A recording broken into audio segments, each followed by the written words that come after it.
Olá, pessoal! Vamos para a nossa aula de Tópicos Emergentes em Direito 2, Processo Constitucional. Eu sou a professora Maíra Bogo Bruno.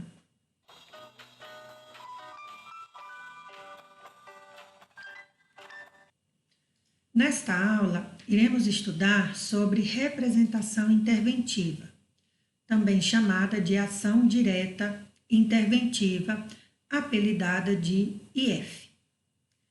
Estudaremos sobre o conceito, o que é intervenção federal, o que são os princípios sensíveis, qual o pressuposto de cabimento da representação interventiva, sua característica básica, bem como o seu procedimento para processo e julgamento. Primeiro, vamos tratar sobre o conceito. Representação interventiva constitui uma ação que é uma condição para a intervenção federal nos estados nas hipóteses de inobservância dos denominados princípios constitucionais sensíveis. Isso aqui, gente, é o conceito do Barroso, que está de acordo com a Constituição Federal, certo? Mas a lei que trata da intervenção federal, da representação interventiva, acrescentou também que seja a representação interventiva o descumprimento de lei federal por parte do Estado, certo? A representação interventiva caracteriza-se como uma modalidade especial de controle concentrado de constitucionalidade. Por quê? Porque não há a declaração de inconstitucionalidade em si mesma. O que acontece é que a representação interventiva é um mero pressuposto para a consecução de autorização da intervenção federal. O Procurador-Geral da República ingressa com a representação interventiva no STF, não para analisar a constitucionalidade ou inconstitucionalidade de uma norma, mas sim para demonstrar o descumprimento da Constituição Federal, porque o Estado está violando um princípio sensível ou porque o Estado está se recusando a cumprir uma lei federal, e daí ele pede que o STF determine que o presidente da República intervenha no Estado. Estabelecido que a representação interventiva é condição para a intervenção federal nos estados, é bom esclarecer algumas questões sobre a intervenção. O artigo 18 da Constituição Federal diz o seguinte: a organização político-administrativa da República Federativa do Brasil compreende a União, os estados, o Distrito Federal e os municípios, todos autônomos nos termos desta Constituição. O que significa que a regra é que a União não intervenha nos estados e os estados não intervenham nos seus municípios. Então, gente, a intervenção federal é um estado de excepcionalidade. A intervenção federal ocorre quando os estados ou os municípios põem em risco o pacto federativo. Por exemplo, vamos ver como agora, né? Bom, a intervenção federal consiste em um mecanismo excepcional de limitação da autonomia do Estado-membro. Destina-se ela à preservação da soberania nacional, do pacto federativo e dos princípios constitucionais sensíveis, sobre os quais se erige o Estado democrático de direito. Então, gente, embora a regra seja que não há intervenção, mas se houver uma ameaça à soberania nacional, ao pacto federativo ou a algum princípio constitucional sensível, o que põe em risco a própria existência do Estado Democrático de Direito brasileiro, aí sim é possível a autorização da intervenção federal. Nós vamos tratar a representação interventiva só em nível federal, porque o foco da nossa disciplina é a Constituição Federal de 1988. Mas a intervenção dos estados nos municípios ocorre com os parâmetros da Constituição de 88, mas segundo o procedimento da Constituição Estadual e de leis estaduais, que não são objeto dessa disciplina, por isso, daqui em diante, nós vamos tratar apenas de intervenção federal nos estados. Combinado? Bom, continuando aqui, né? Os princípios constitucionais sensíveis são aqueles que estão no artigo 34, inciso 7 da Constituição Federal de 1988. Eles objetivam assegurar certa unidade em termos de princípios organizativos, além de indispensáveis para a preservação da identidade da federação. Vou pegar aqui a Constituição de 1988, tá? E fazer para vocês a leitura do artigo 34, inciso 7 da Constituição Federal, para poder enumerar para vocês quais são os princípios sensíveis. Vamos ver lá qual é? Aliás, quais são? Vou fazer a leitura. Forma republicana, sistema representativo e regime democrático. Direitos da pessoa humana, autonomia municipal, prestação de contas da administração pública direta e indireta e aplicação do mínimo exigido da receita resultante de impostos estaduais, compreendida e proveniente de transferências na manutenção e desenvolvimento do ensino e nas ações e serviços públicos de saúde. Então, gente, se um Estado da Federação violar qualquer um destes princípios, é passível de propositura da representação interventiva. Lembramos que a lei sobre representação interventiva traz também a questão do descumprimento de uma norma federal pelo Estado, porque se o Estado se recusa a cumprir uma norma federal, ele põe em risco o pacto federativo. A propósito, vocês sabem o que é pacto federativo?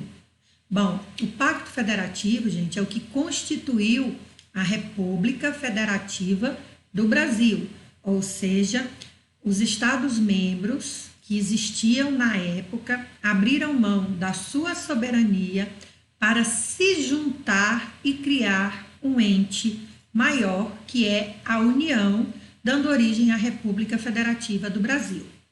Por isso, gente, que a gente diz que estados, município e União são autônomos, tá? Por quê? Porque a União só existe porque os estados abriram mão de parcela da sua soberania para criar a República Federativa do Brasil.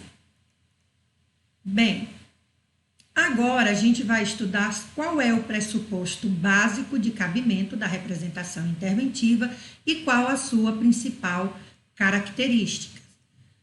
O pressuposto básico é a violação de dever constitucional por Estado competente da Federação. E a característica é que é uma espécie de conflito entre a União e o Estado-membro.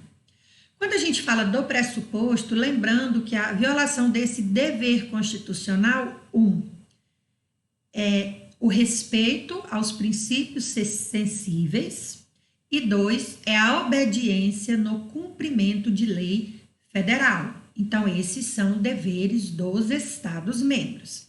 Quando a gente fala da característica, é muito interessante, vou abordar aqui sucintamente, depois vou retomar nisso, lembrar que o seguinte, a ADI, a ADO, a ADC, a ADPF, ou seja, todas as ações de controle de constitucionalidade que nós estudamos até agora, elas são verdadeiramente em abstrato. Não existe nenhuma espécie de conflito, apenas uma lei que supostamente traz no seu texto um vício de constitucionalidade, perante a Constituição Federal. Já na representação interventiva, nós temos um detalhezinho assim pequenininho, mas que faz muita diferença, porque existe um litígio sim. A União está dizendo que o Estado está descumprindo o seu dever constitucional e o Estado vai se defender, provavelmente dizendo que não está descumprindo coisa nenhuma, né? Porque se o Estado reconhecer, não há violação do dever constitucional e não há por que ação interventiva. Então, assim, existe sim uma espécie de conflito quando a gente trata de representação interventiva. Agora, gente, a gente vai passar para estudar o procedimento da representação interventiva conforme a Lei 12.562 de 2011, tá? Lembrando que, segundo o Luiz Roberto Barroso, fala aqui nesse livrinho dele, que tem inclusive na nossa biblioteca virtual, tá? Ele diz o seguinte, que no Brasil nós ainda não tivemos nenhuma representação interventiva que prosperou. Na verdade, não é nem que prosperou, não, que foi julgada. Existem várias representações interventivas para análise do Supremo Tribunal Federal, mas nenhuma delas foi julgada ainda. Por exemplo, nós já vimos casos de intervenção federal, como teve no Rio de Janeiro, mas lá no Rio de Janeiro, quando teve a intervenção, eles não utilizaram que o Estado estava violando nenhum princípio sensível.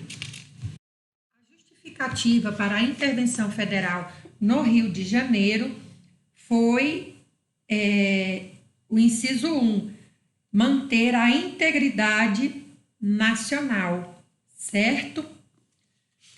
Deixa eu ver se tem mais algum.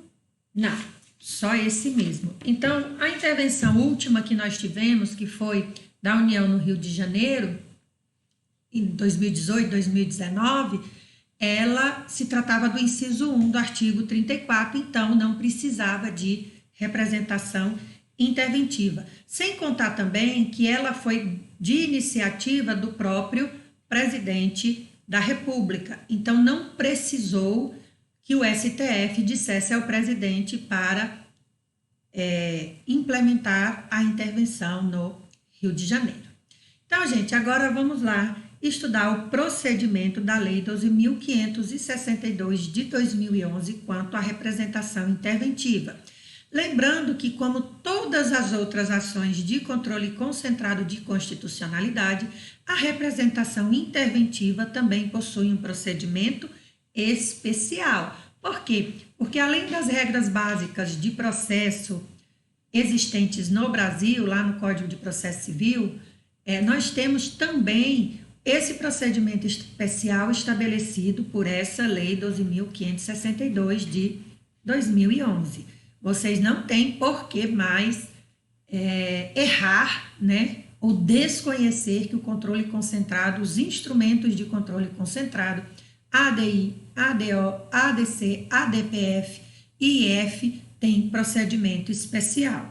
Agora, todos vocês sabem por quê? Porque todos eles têm uma lei que estabelece o seu procedimento usando o Código de Processo Civil subsidiariamente, claro, no que a lei não tratar, tá bom? Então, vamos lá. Primeiro, a gente vai falar da competência. A competência é muito simples, né? Controle concentrado é concentrado por quê? Vamos fazer uma pequena revisão, né? O controle concentrado é concentrado porque um único órgão é competente para realizá-lo. Nós temos o chamado controle difuso, que pode ser realizado por qualquer juiz ou tribunal na análise de um caso concreto, quando uma questão constitucional for prejudicial ao resultado da causa. Ou seja, embora no controle difuso o objetivo não é o controle de constitucionalidade, mas se não fizer o controle de constitucionalidade de um determinado ato, vai haver diferença no resultado. Então, este controle difuso, que é feito por via incidental, pode ser feito por qualquer juiz ou tribunal, incluindo o STF. Já o controle concentrado, né, enquanto o controle difuso difunde-se por qualquer juiz ou tribunal, o controle concentrado concentra todo o controle de constitucionalidade no guardião da Constituição, na Corte Constitucional, que no Brasil é o STF. Então, a competência para qualquer ação de controle concentrado de constitucionalidade, ADI, ADO, ADC, ADPF e IF, é sempre do STF. Lembrando que, embora o STF concentre o controle concentrado, mas ele também faz controle difuso por meio de recurso extraordinário, certo? Bom, legitimação ativa. Aqui, gente, a representação interventiva apresenta um outro detalhe em relação aos demais instrumentos de controle de constitucionalidade concentrado. Qual que é esse detalhe? A legitimação ativa é sempre do Procurador-Geral da República.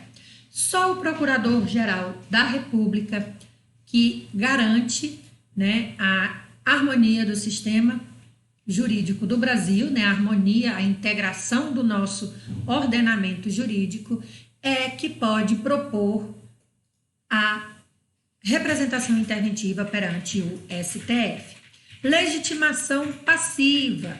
Legitimação passiva é o Estado-membro que violou o seu dever constitucional. Aqui nenhum mistério, né, gente? Vamos lá. Lembrando que, gente, como nós temos um legitimado passivo, né, que é o Estado-membro, a gente tem que lembrar que daquela pequena diferençazinha que eu falei que a representação interventiva tem com relação às demais ações de controle de constitucionalidade concentrado. Qual é a diferença? Que sim, existe um litígio constitucional, certo? Por quê? Porque existe um litígio constitucional de uma relação processual contraditória, contrapondo a União e o Estado-membro, cujo desfecho pode resultar em intervenção federal. Então, gente, lembre-se que na representação interventiva, embora seja formulado, de certa forma, um juízo abstrato acerca da constitucionalidade ou não do ato do Estado-membro, certo? Não se trata de um processo objetivo, sem partes ou sem um caso concreto subjacente, né? Falando em outras palavras, o que significa? Como nós estudamos, ADI, ADO, ADC e ADPF não tem litígio. É apenas analisado o texto da lei. Claro que o órgão que editou a lei é chamado para se pronunciar, mas não existe um caso concreto, por exemplo, da União contra aquele órgão. Por quê? O interesse é o texto da lei, se aquela lei viola ou não a Constituição Federal. Por isso, a gente diz que é um processo objetivo, porque para ser um processo subjetivo, teria que ser analisado o litígio entre partes, entre dois sujeitos, entre dois polos, certo? E nas outras ações de controle de constitucionalidade, não existe isso. Já na IF, existe sim um litígio. Por quê? Porque o Procurador-Geral da República, em nome da União, estará dizendo que o Estado está violando um dever constitucional. E o Estado vai se defender. Vai ter contraditório, vai ter ampla defesa. Então, existe um litígio entre União e Estado. Por quê? Porque não é interessante para o Estado uma intervenção federal. É interessante para a União. Então, por isso, gente, que a gente diz que, ao contrário dos demais instrumentos de controle de constitucionalidade que configuram um processo objetivo, sem conflitos, sem litígios, sem partes, na representação interventiva é um processo subjetivo que nós temos o quê? Duas partes em conflito, em litígio, a União e o Estado-membro, certo? Bom, qual é o objeto da representação interventiva? O objeto da representação interventiva é um pronunciamento do STF acerca da violação aos princípios referidos no artigo 7 do artigo 34 da Constituição Federal e no caso de recusa à execução de lei federal.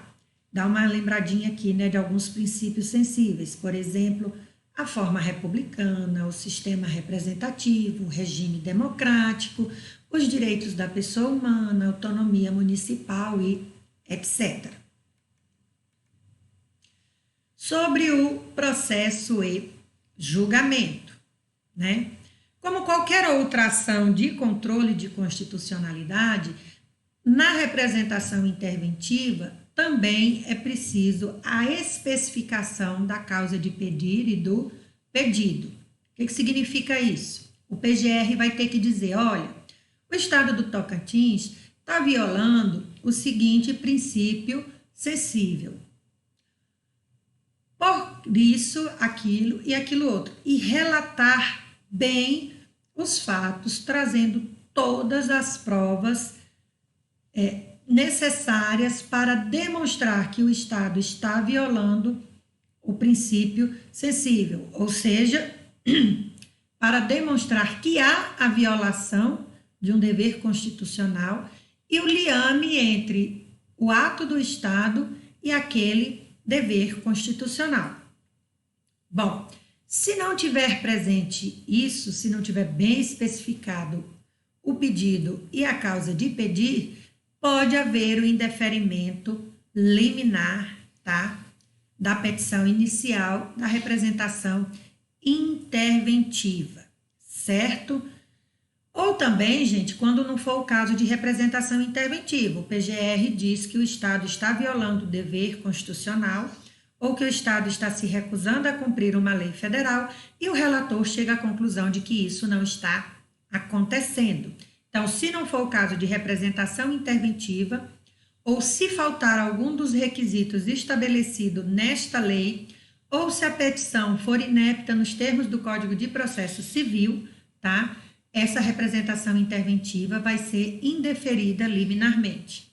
Do indeferimento, cabe agravo, tá?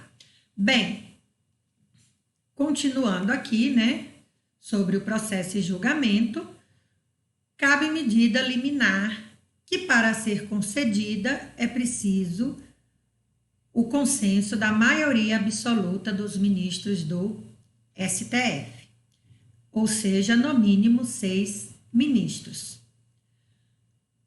Depois de que analisada a liminar, né, deferido ou não, concedido ou não a liminar, o próximo passo, o relator vai pedir informações ao Estado-membro, que seria o mesmo que abrir para que o Estado-membro conteste, porque vocês lembram que eu falei que aqui, diferentemente das demais, na representação interventiva há um litígio entre o Estado-membro e a União, então é normal que o Estado-membro seja chamado para se defender.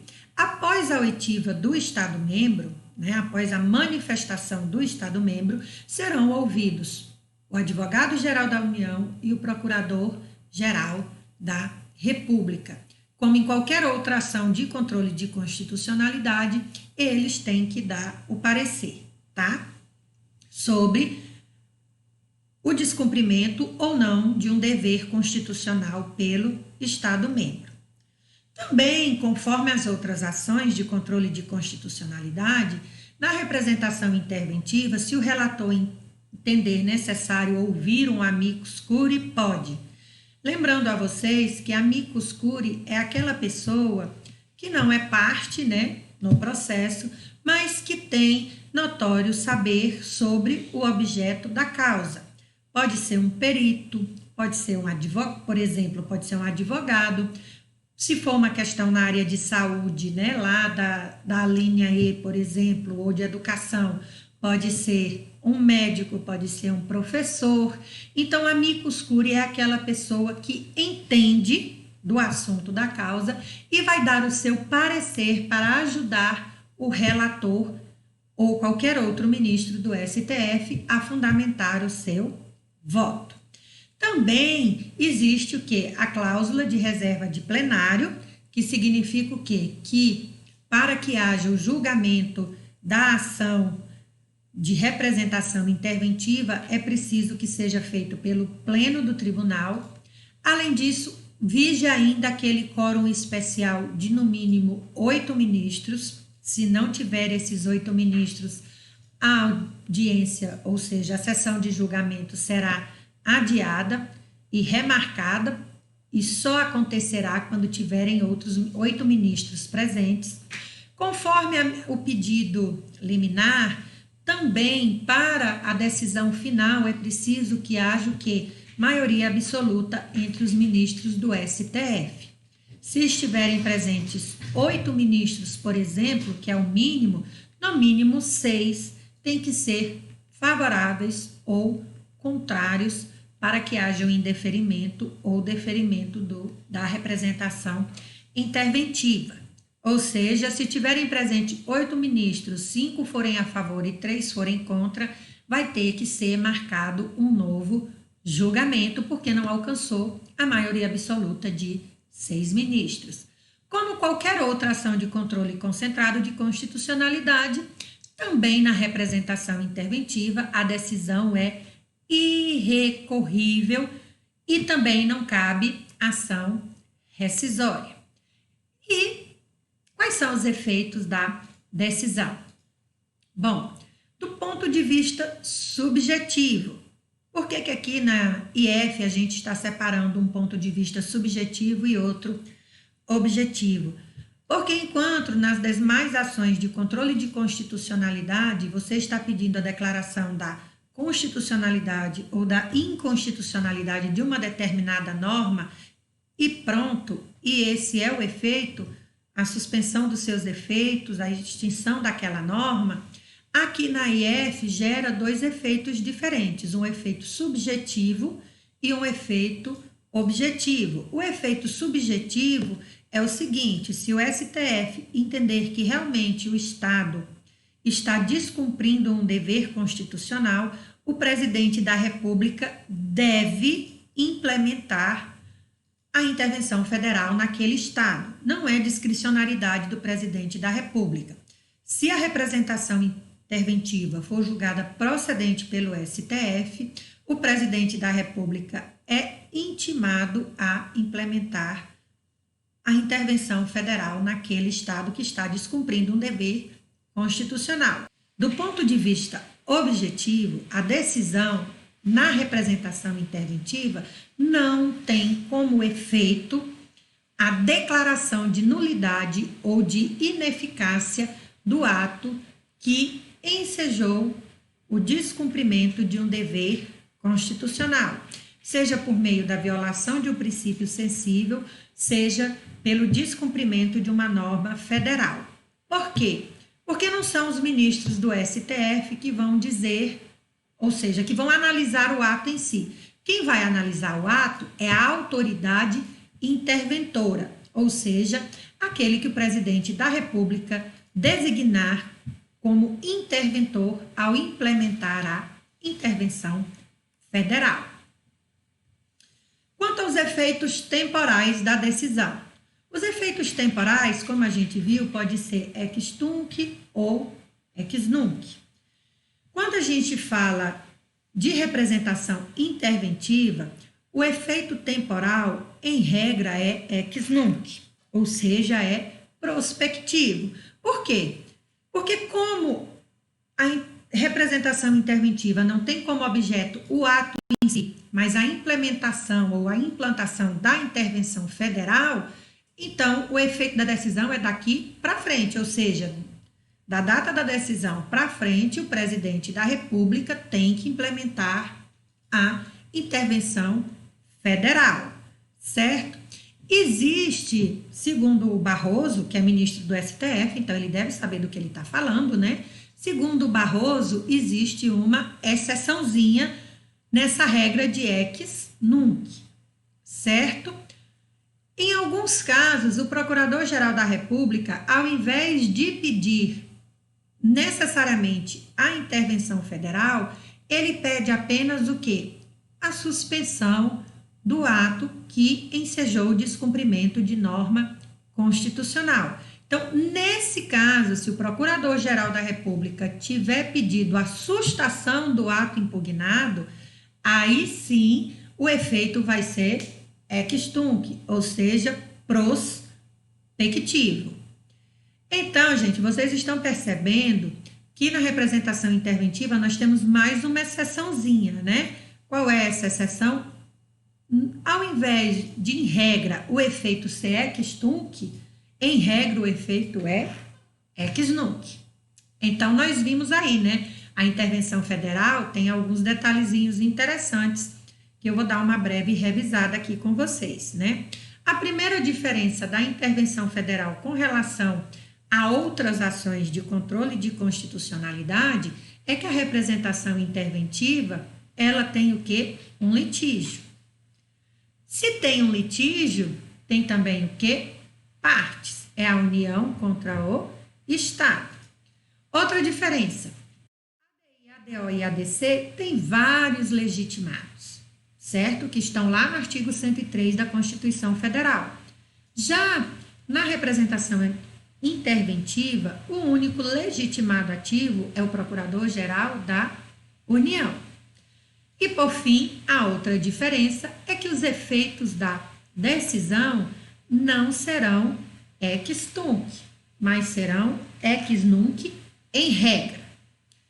Combinado? Bom, gente, aqui nós terminamos o nosso estudo sobre representação interventiva. Alguma dúvida? Vocês podem tirar no nosso fórum da disciplina, lá no SEI, ou no grupo de WhatsApp. Aqui estão as referências da aula de hoje, certo? E na próxima aula nós teremos a revisão para a NPU. Bom estudo! Até a próxima!